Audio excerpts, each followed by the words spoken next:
Here we go. We're going on.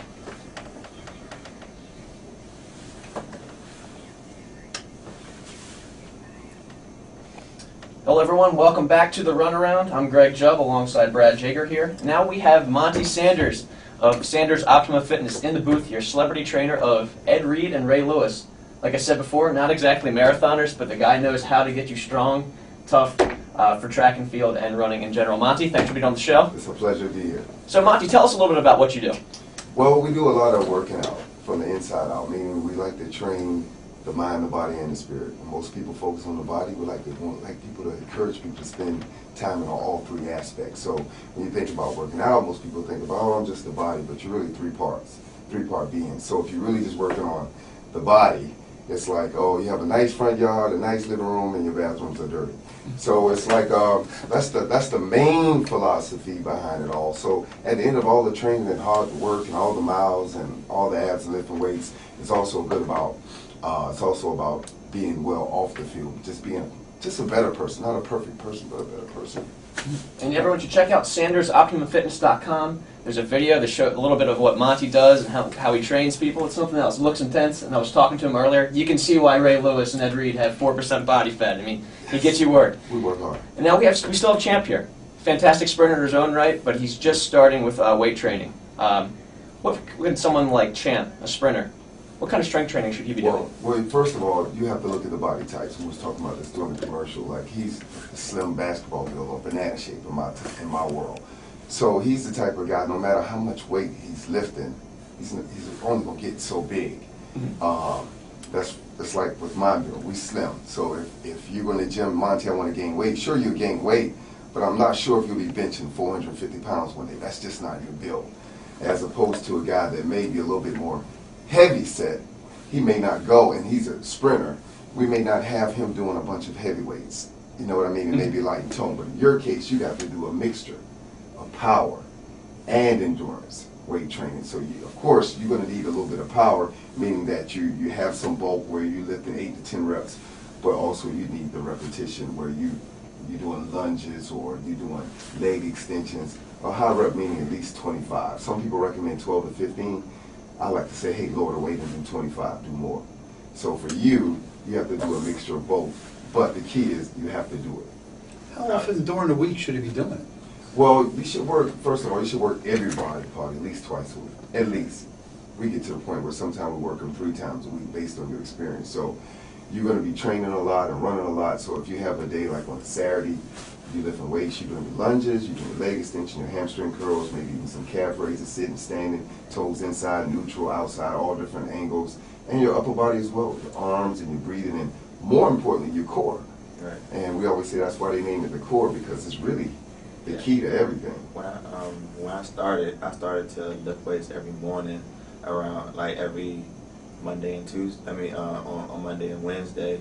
So I would wake up in the morning, lift, then go to practice, and then Tuesday just straight run and practice, and then Wednesday do the same thing again, and then Thursday and Friday I probably want to lift, but then Saturday I wake up in the morning again and get some lift in there. Because you pretty much have to sprint every day. I'm thinking like basketball, you may want to lift and then take 2 days off from lifting, and then go that way. Like with those guys, with Ray and Ed, when it's the off season, we may lift Monday, Wednesday, and Friday, and just allow 1 day off. But with him, with that constant sprinting, constant running, because with those guys, it's repetition. Like if a guy came to me and he's like, hey, I need to get faster with my sprints, we're going to start with 10-yard sprints, maybe 5, 10 yards. We have 30 10-yard sprints today, each one 100%. That's not good enough. And it's repetition that gets you faster. Then the next week, 20 yards. Then the next week, 30 yards. So that repetition is great. Monte, question for you. You mentioned that when Ray and Ed are in the off-season, they only take 1 day in between. Someone like Champ, who's when he's really in the fall season, which is the cross-country season for distance runners, he's putting in the work to lay down the base. Should he change his weight training regimen on that basis alone? I think that's when you should lift as much as you can, yeah. Like, when those guys lift during this football season, it's nothing compared to what we do during off-season. It's almost like a little break, and if those guys feel like they need a little bit more strength or You know, you got to think where he's just 6 feet, 6'1", going against 6'6" offensive lineman. If he feel like his strength a little low, then we'll add an extra day because the off-season training is so rigorous. By the time the end season, it's pretty much structured. Do you recommend lifting every day, a whole body workout, or lifting every day using different body parts? It depends on your level. When you've been lifting for over 12, 15 years, you can pretty much do a full body on a Monday, take a Tuesday totally off from lifting. You could come back that Wednesday again. When you're just starting off, maybe you do a chest and a back, or try, you know, that's how a lot of guys mix it up, chest and back and legs and so forth. And that's okay. That keeps you going consistently. But as time gets going and you have a lot of other responsibilities and you can't go to the gym every day, it's best to do that total body. Yeah, that's what I was starting to do. I was starting with, like, Monday I would be doing, like, my arms and chest and chest muscles, but then, like, on Wednesday I started getting, like, some leg work in. So I was pretty much, like, lifting. I never did, like, a full body one day. I mostly broke it up throughout the week. Yeah, but as time go on, and that's okay the way you're doing it now. But as time go on, the more season you get in it, you can do a full body. Right. And you get a chance to maximize more when you do that. And we're talking about a mix between heavyweights and something that's lighter resistance. Is there some validity in alternating maybe 2 days, like 1 day a week, like your Tuesday is the heavyweights. We're hitting hard squats. We're doing deep squats, heavyweights, and then 2 days later come back and do just body weight resistance stuff, like almost weight band trainings. Do you do stuff like that? Well, it depends on where the goals are. See, the goals change. For someone like Champ. But for someone like Champ, I would say for you, you're not really worried about weight. You're worried about speed.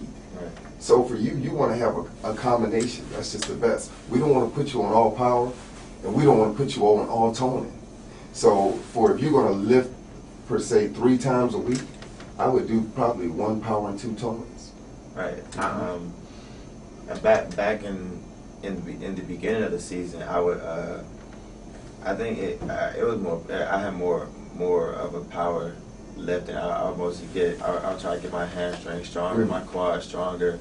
So then I would come back on I'll say Tuesday or so and get those 40-yard sprints and get those 30-yard sprints and get like about 50 of them in, so I can get that speed and power in for. So when it came down to like my start in like the first 50 meters, I was able to run that with power and not really use as much energy as I did last year, where I didn't really have a very good start.